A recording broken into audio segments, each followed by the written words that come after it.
Đây. Chị tổng mua nhà cao là. Chị mua nhà cao mua là.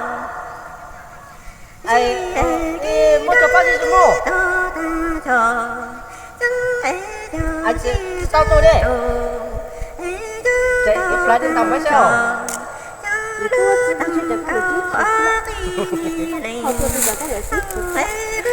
Bây giờ mở lại của chị.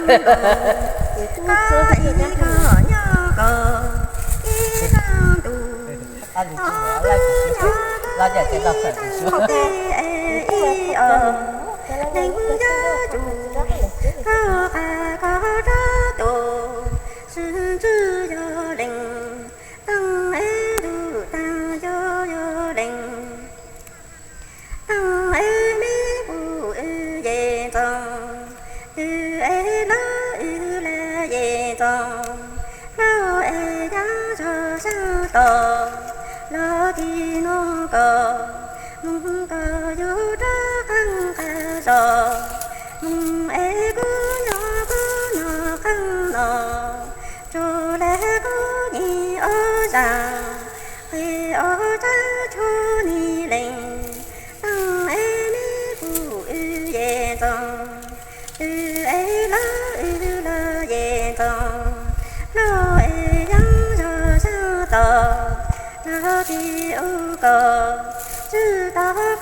Đấy.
Chị tự tổng mua nhà tao này.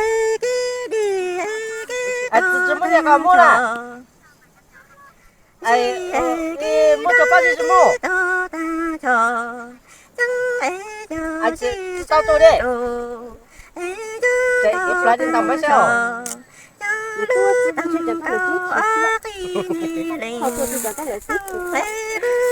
Thì kiểu vẫn lại kiểu Nó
tăng ai đê mi bù